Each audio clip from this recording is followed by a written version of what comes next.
Yeah.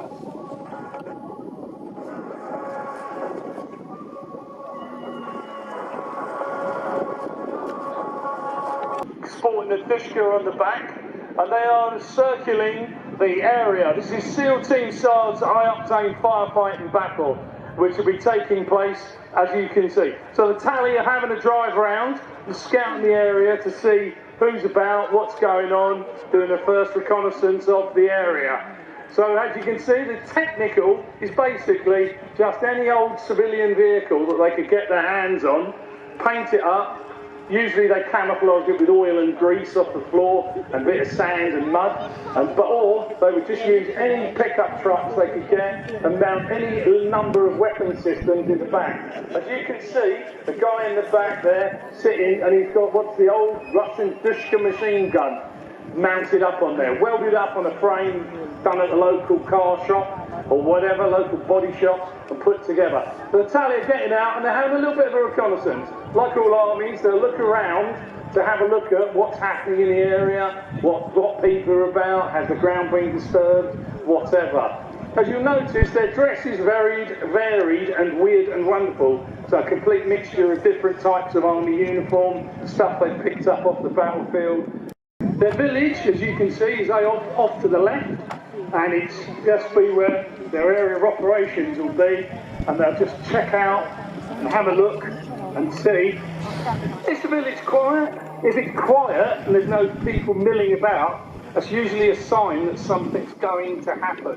You see, they've mounted up, they've driven off, and now they're hiding. No normal farming village life in Afghanistan. As you can see, coming in is just ordinary farmers. Guy on the moped, he would be a high-ranking member of the village or a high-ranking member of the Taliban, because one, he's got a moped, and two, he's obviously a head man of a village.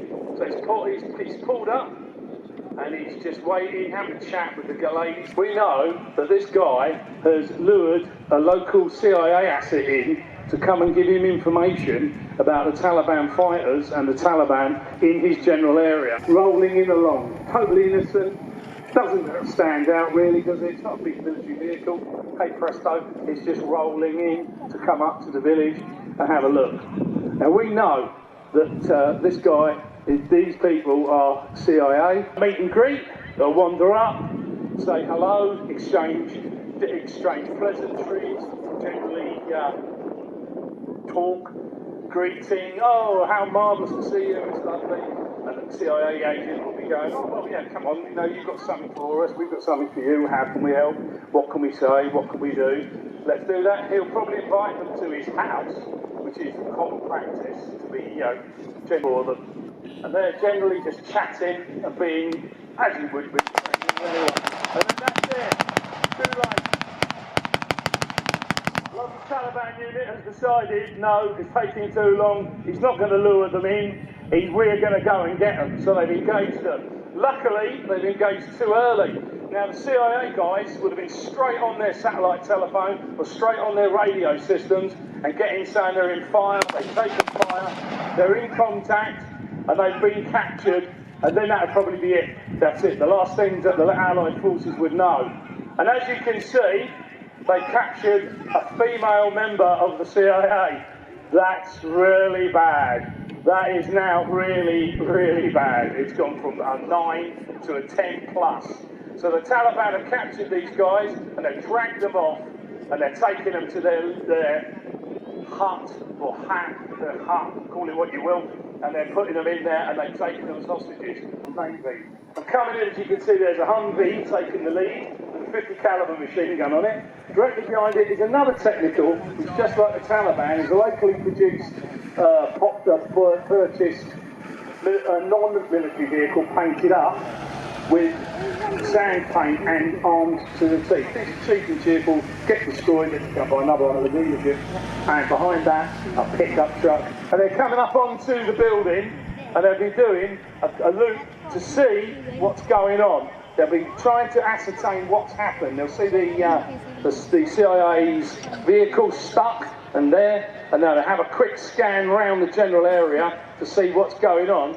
While they're doing this, the guys in the vehicle are looking at their satellite navigation equipment, telling them what the actual lay of the ground is. They'll be sorting out, maybe we're going to have a drone strike, or maybe we're going to bring artillery in, or a B-1 bomber, drop a 500-pounder on it, or do something like that. However, they know they've got friendly forces captured, so they're now forming up their battle plan. Give us back our people, or else you feel the wrath of the SEAL teams.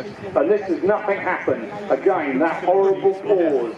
After the show of power, the horrible pause where nothing happened. So the guys are now going to do an advance. They're going to advance into the area, and they're, as you can see them spaced out in their pairs, with the guys in the vehicles on top cover.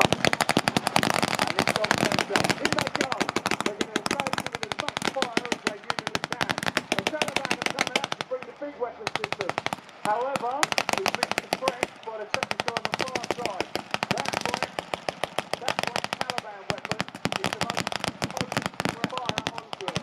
The other vehicles move round to give flanking fire, while these guys come forward, the SEALs come forward to assault the building, to get in there and get the hostages out, hopefully successfully.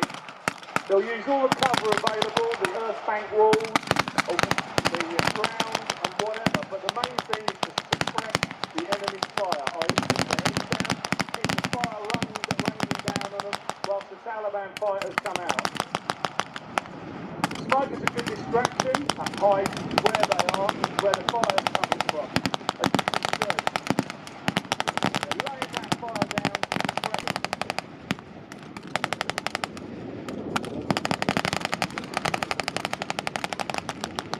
Seem to be getting the upper hand. I've got a lot better marksmanship from them. Smoking the building out so that they can't see the fire from the support vehicles. It's keeping them. You can see now to the right of the building, the SEALs have got the upper hand. They're up to their enemy vehicle, so now they can face the fire there to cover their comrades as they come up. And one-to-one engagement from the building and inside the building to keep the enemy's heads down so that they can manoeuvre. Up now using the cover of the CIA vehicle. Good thing to hide behind the tyres of the vehicle and the engine block. Bullets don't go through them. This has been bodywork quite nicely, but not through the engine block. As you can hear, the SEALs are now closing in, getting closer and closer to their objective of rescuing the hostages held inside the building. Guys in the vehicles will then switch fire, i.e. keep firing and walking away from the assaulting troops so they don't shoot their own. They'll carry on firing as long as it's safety for them to do. Now they disappear into the fog of war. The smoke, as you can see, is the fog of war. Said because it's used to cover and conceal what goes on.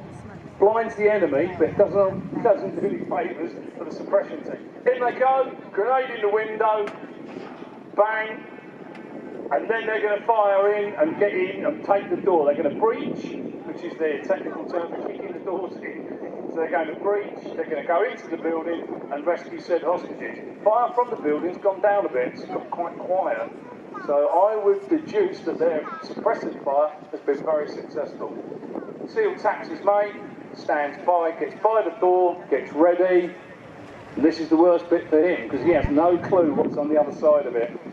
Sweat's running down the back of his neck. He's thinking here, why didn't I just stay at home eating pizza? Why am I here? And he's waiting and it's running through his mind, waiting to see what happens as they get ready to breach. Checking it for any booby traps, checking the area, standing by and then getting ready to get into that building and rescue those hostages, which is the name of the game. Absolutely excellent. Train for it all the time. The pause, as I said, there it goes. The charges are fixed. So set a charge to blow the door in and we'll wait and see what happens. Don't always go bang sometimes. You have to just stick your boot through them. But we're waiting to see. Bang! Triple. Here you go. Door's gone. Firing. The pair going together. Clearing the area, clearing the room. Taking out any Taliban. The other two guys have moved up to cover them through the back door.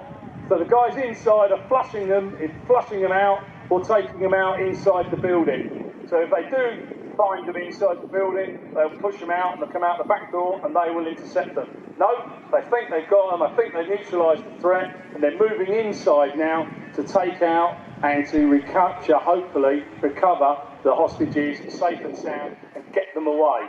And it looks like they've been successful at the far end of the building. Yep, they have. And they've got the other hostage. So absolutely 100% successful mission has achieved. They've rescued the hostages, they picked them up, and the enemy has been taken care of and suppressed. In come the vehicles now, but it's safe for them to do so. They've been radioed in. All the time this action has been going forth, the guys have been on the radios talking to each other, telling each other what's going on, giving each other situation reports. And as I said, directly above our head would be circling a drone or a camera platform of some shape, form or description, filming and watching everything that's been going on here. So you see now the SEALs, they've cleared the building, they picked up their CIA assets, they've made sure they are who they are, because it's not some Taliban pretending to be a goodie, and then they're going to evacuate them out and get them away to safety. The next thing they'll be doing is stripping the building of all weaponry and checking the bodies and checking the area for any intelligence that they can glean, evacuating out the civilians. Not anything to do with the fight. They've probably been cowering in the corner, crying and screaming, used as human shields by the fighters, cowards that they are, and then they've been brought out and they will be evacuated away to get them out of the area, and they'll take them away to a safe location where they will be questioned, and then they'll be released or imprisoned, dependent on their involvement in this action that the Taliban have taken place.